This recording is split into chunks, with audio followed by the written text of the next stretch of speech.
There was once a tomb that buried only the living. The people who built the tomb were plagued with a terrible affliction, but before the affliction could consume them, they sealed the plague away in the body of a creature. The creature itself was kind and gentle, so very much so that in the great nobility of its heart, it had accepted its fate without complaint. But the people were afraid that one day the creature would escape from the tomb, and the affliction would return. So they gathered their remaining warriors, and they made their warriors into guardians. The guardians swore an oath that they would guard the creature for as long as there was need, even if that need should be endless. With the creature, they entered the tomb and sealed themselves within, unaware of what they had promised.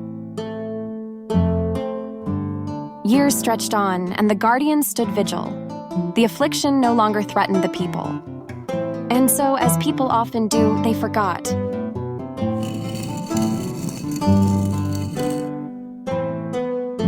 But deep where the light could no longer reach, the warriors' conviction had begun to wane. Their vow had come with a terrible cost, and the task was simply too much to bear.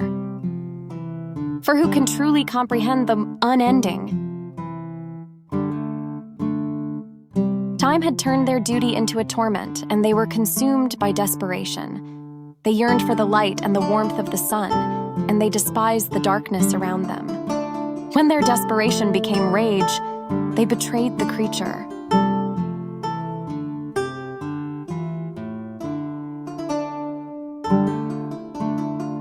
They clawed out of the earth and were blinded by the sun, unaware that they had unleashed a forgotten affliction.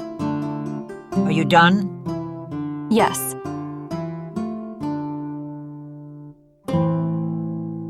And what was I to take from this miserable little tale, A terrible affliction contained? If every story I've ever heard is even the tiniest bit true, stuffing darkness under a rock never works. I see. You have much to do. Go on, get to work.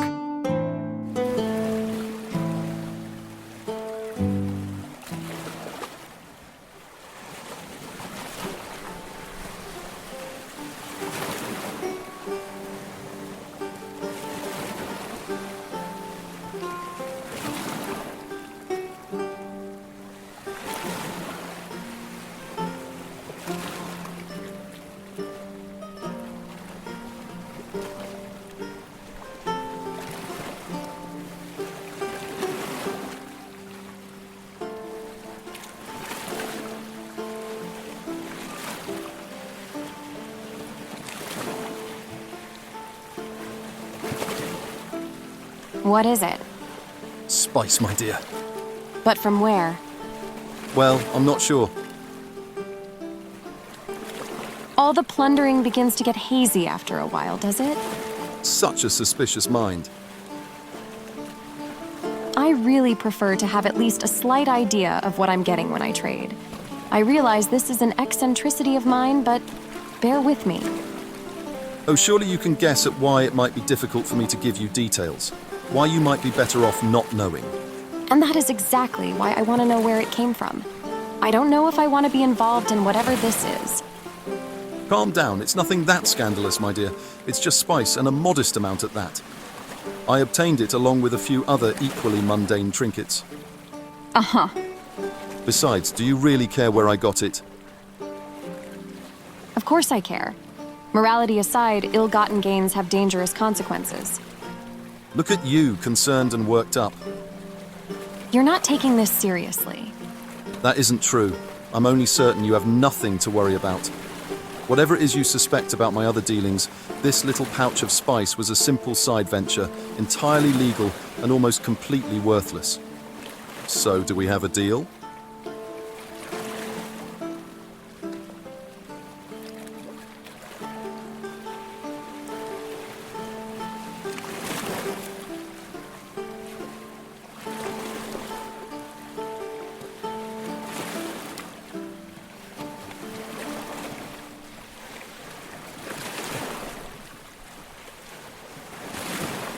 This is my dilemma. Each of the ramps we gathered yesterday are practically accounted for already. practically.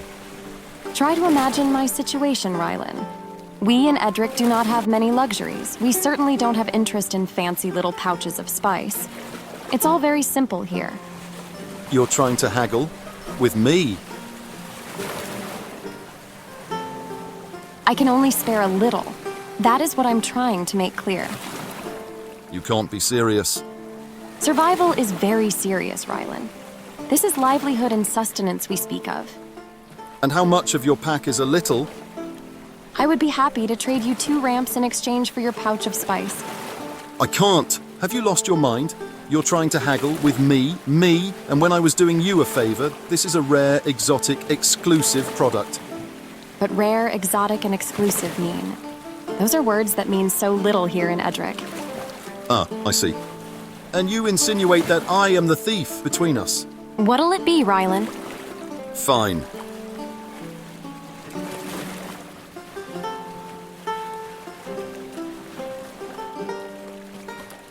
Rylan, you're leaving so soon.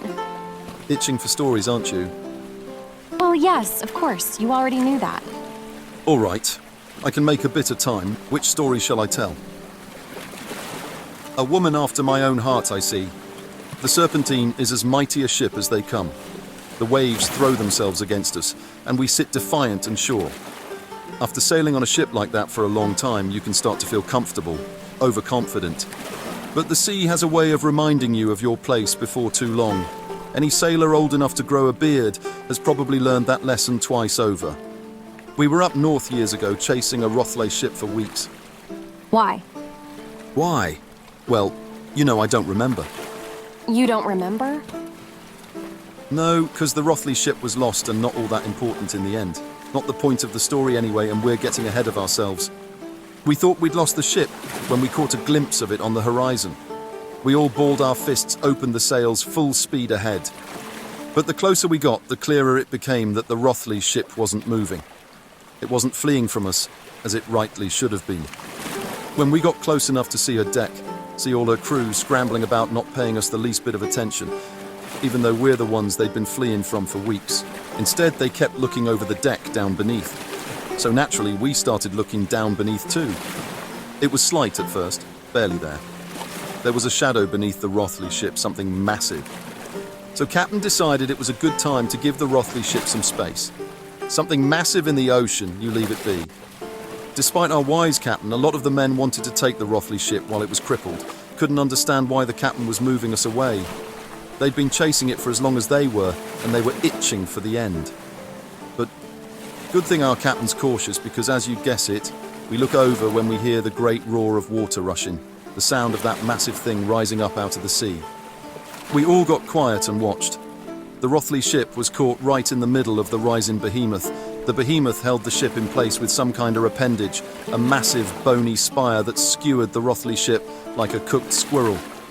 It kept rising until enough of it was out of the water that we realized that as far as we could see, all that mass, all that shadow, it was just a mouth. The mouth began to close, slow and patient, ignoring all the chaos and terror it was causing aboard the poor Rothley ship.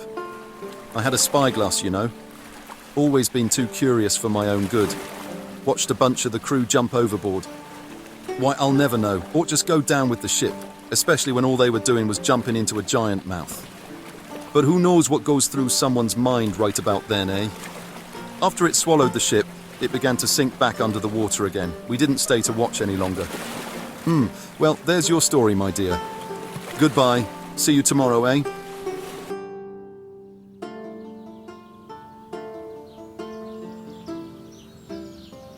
Aunt Vanya?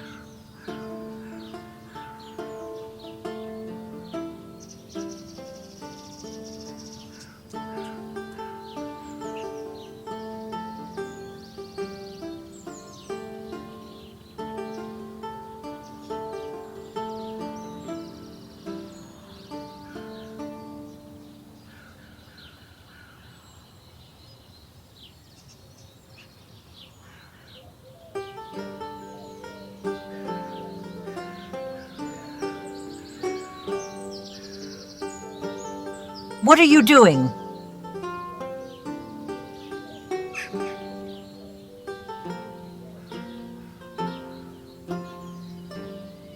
doing anything yet. I just got home. Where were you? I was foraging in the east by the burned wood. Why are you home so early? I had a lucky day. Shara took all the ramps bright and early. Yeah? Well, then let's see if your luck holds. Switch packs with me and finish the foraging. What? That's not... Fair. Save your breath.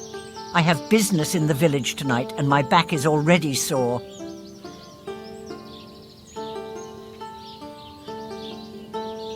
Business? What do you possibly want in the village? You hate going into the village. We do things we hate when they're necessary, don't we? What are you going to do? I don't have time to chat.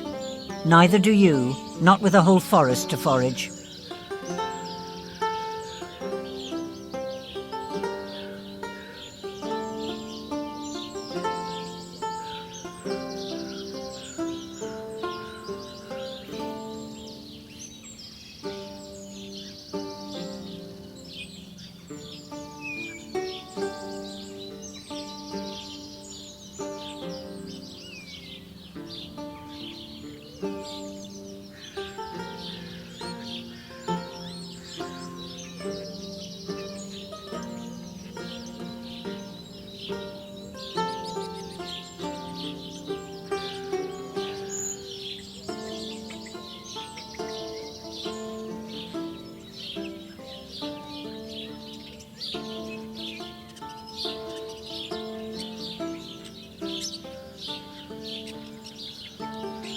Who's there?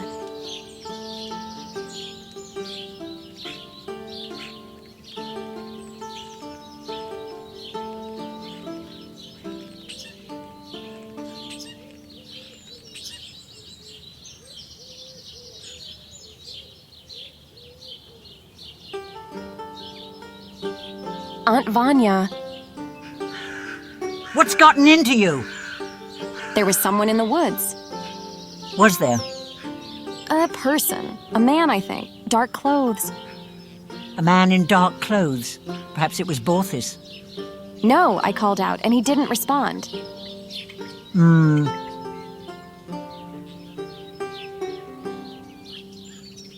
He didn't seem to follow me home, not that I can tell. Maybe he thought better of it. Look at you, ready to slice a stranger in two. Proud? A little.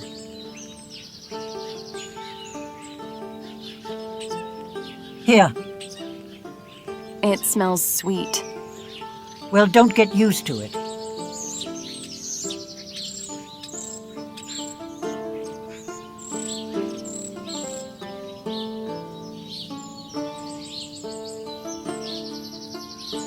What did you put in it?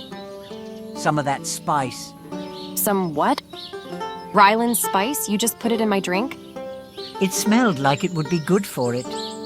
You seem to have agreed, drank it all without complaint. But I was going to... A hot drink always had calmed me down. This is the thanks I get.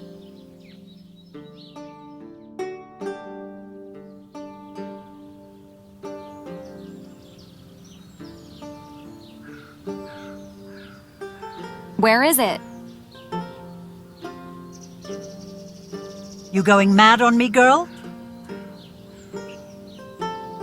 No, I think not. I was having a very strange dream, though. What was it about? You just woke up yelling something. I don't remember. Dreams are funny that way. What did I yell? Where is it? Everything's certainly been strange lately.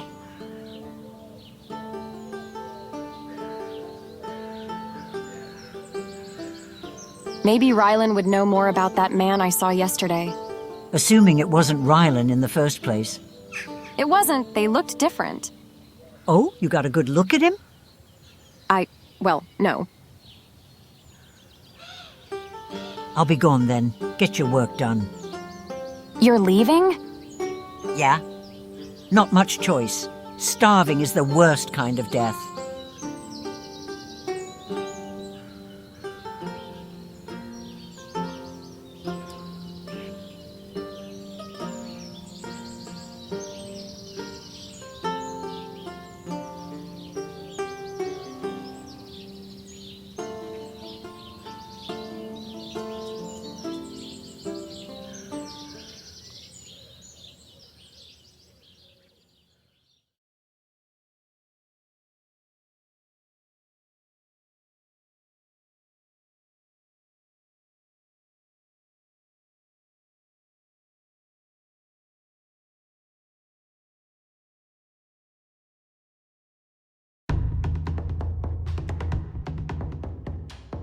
Where is it?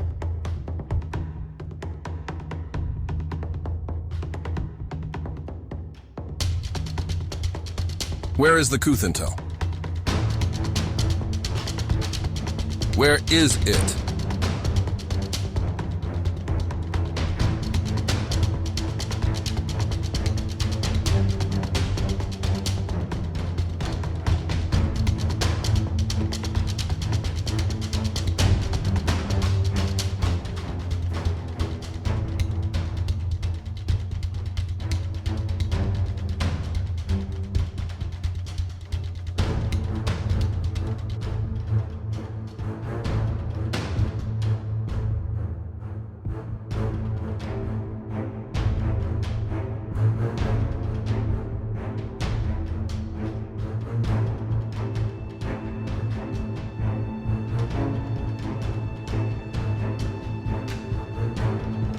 Are you done?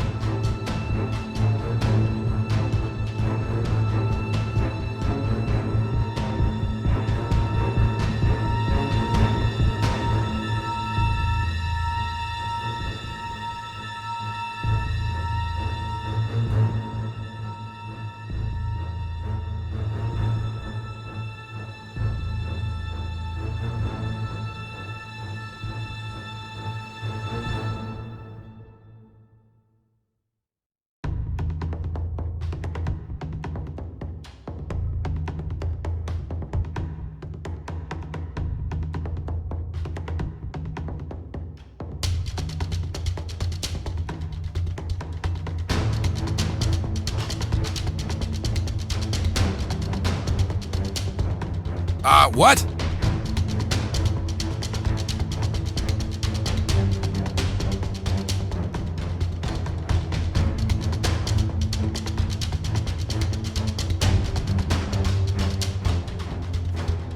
When this stops burning, you and I are going to have a talk.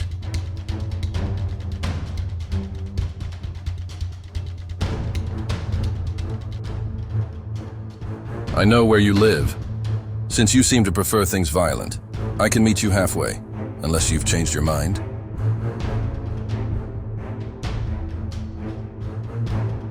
I thought so.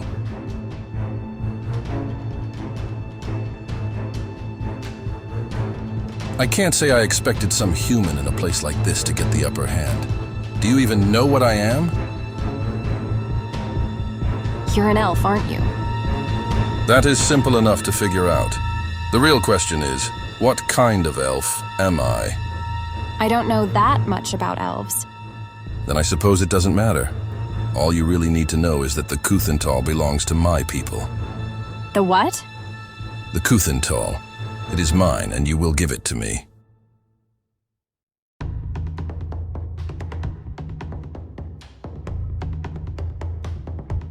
I don't know what a Kuthintal is.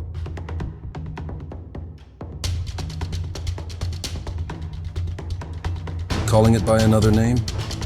A small black pouch, decorated in ancient Gaalian glyphs, containing a precious marrow.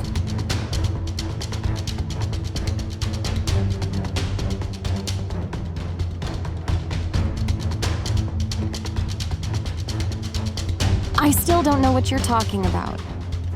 Don't you? Does that mean you didn't accept the Kuthintal from the other human in exchange for what I believe were vegetables? You were watching? Where were you? Just how long have you been watching me? I'll make it simple, human. All I want is the Kuthintal. I'm running out of time, and so are you! The Kuthintal belongs to me. You have no means to challenge this, and you have no right to. So your options, lucky as you are to even have them. Give me the Kuthintal, or die. That means it belongs to you? The Kuthintal belongs to Gaalians. You are not a Gaalian. I am. It is simple. You're Gaalian? Yes. And the Kuthintal is... Mine. Now give me the Kuthintal, or show me where you've hid it.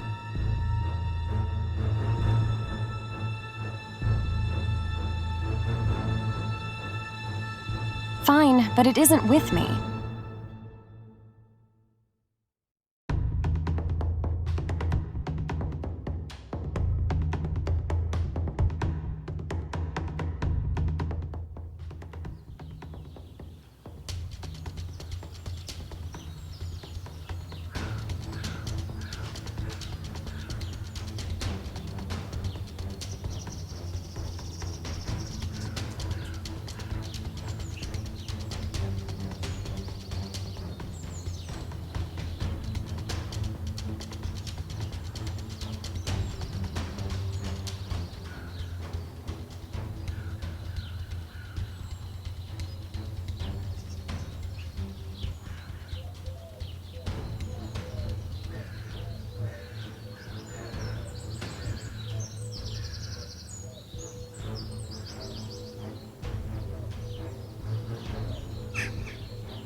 What are you doing?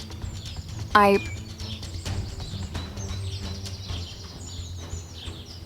beginning to think killing you would be an act of mercy.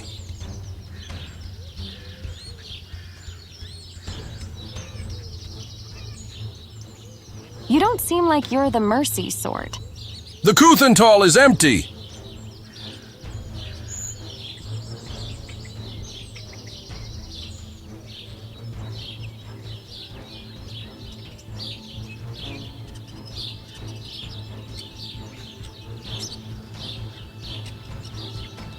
What have you done with it?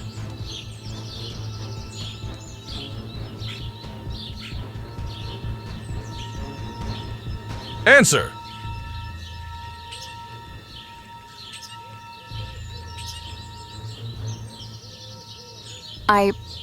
Get away from my girl.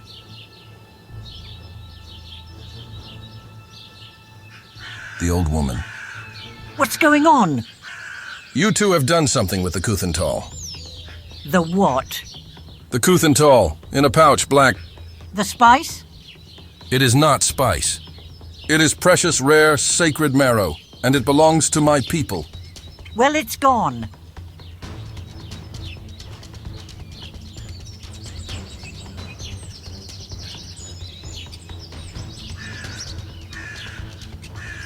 Gone. Where?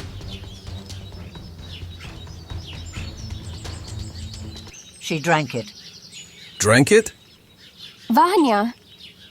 I told you. We thought it was spice.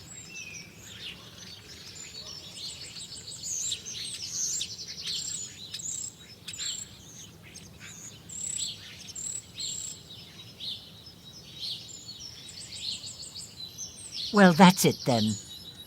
Yes, I suppose so. What?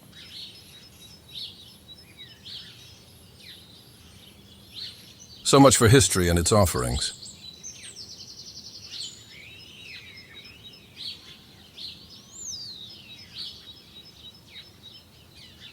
We're leaving. We? You're not taking the girl anywhere. Oh, I am. She drank the Kuthental. The Kuthental belongs to us. She belongs to us. What asinine logic. If you didn't want the spice eaten, you should have kept it closer to home. It was not. You don't have a choice in this. If you didn't want to be subject to the demands of your betters, you would have made yourself stronger. Or perhaps you would have avoided fumbling into history that doesn't belong to you. But how do you even know we told the truth? You're ready to just abandon... I think it makes as much sense as anything in this deplorable village. You didn't smuggle it anywhere. I would have seen. I searched that hut of yours through and through. You? Don't get in my way.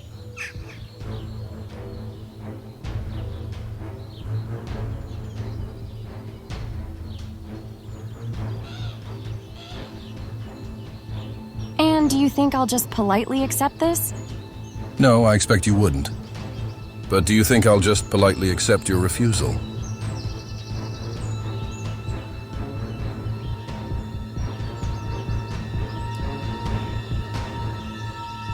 Old one.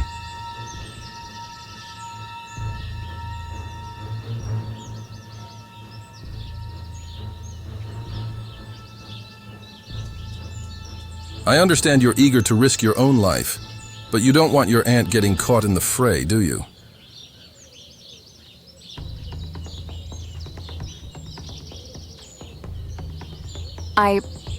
I thought so.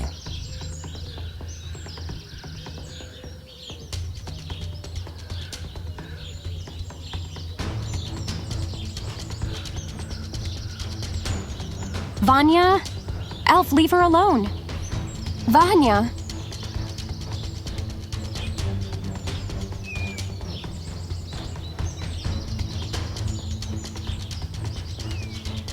Do you recognize your situation any better yet? Force my hand if you want. You have no way of stopping me, human. We both know that, don't we?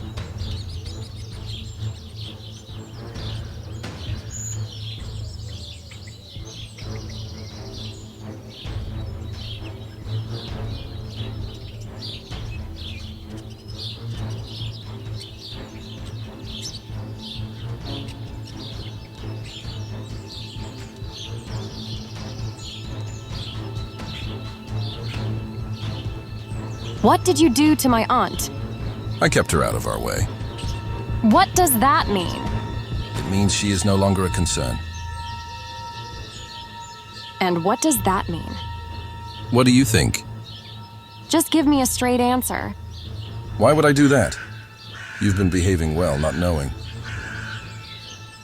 Then consider that the longer I think my aunt may be dead, the more reckless and volatile I become. Is that a threat? I could take you where I need, unconscious or on foot. It barely matters anymore. And if all you want to hear is that your aunt is alive, what would stop me from lying? You would never know. I would know.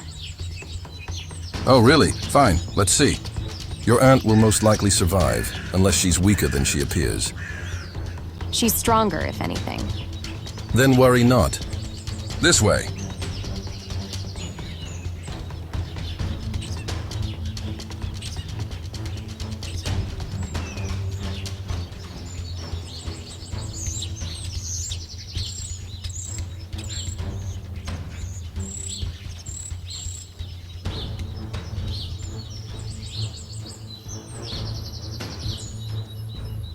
Human.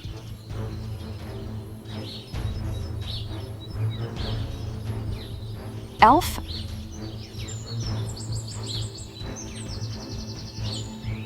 Where are we going? To the Bastion. It looks like we've made it just in time after all. What is the Bastion? A ship. And you expect me to be on that ship? You will be on that ship. You can't just abduct me without telling me anything. Where I'm going, why, to who, for how long? Strangely, it seems I can just abduct you without telling you anything. Just as you can start explaining things. Well, obviously we are going to Ga'alia. I believe I've mentioned this multiple times. And what is Ga'alia? Where is it? What's waiting for me there? You'll see soon enough.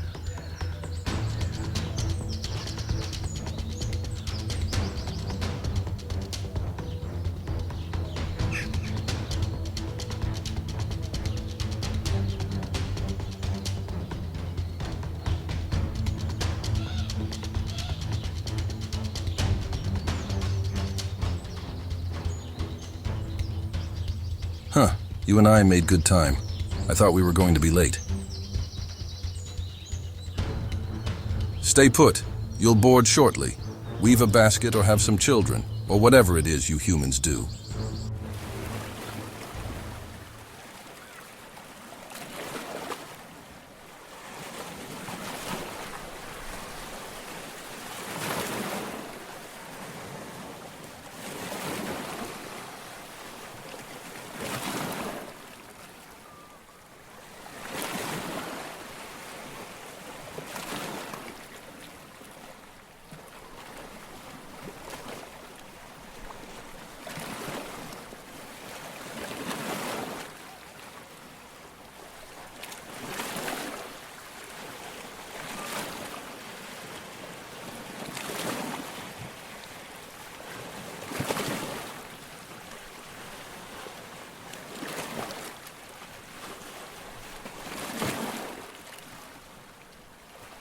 Human.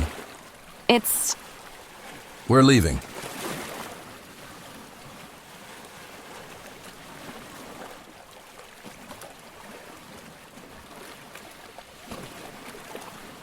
What is your name? Why do you want to know? Are you hoping to be friends? I would like to know the name of the elf who brought me here. Laciaga Darhall, first scout of the Gaelian forces.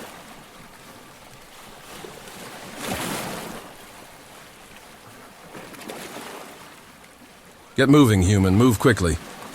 My name is... I'm not the one who asked for introductions. Wondering who will remember you. Fine then. Lacey. Excuse me? I've always liked lace. I've only seen it twice before. The shepherd's wife has a lace shirt. It's so pretty and delicate. Do you have any idea how easily I could kill you? So you keep saying,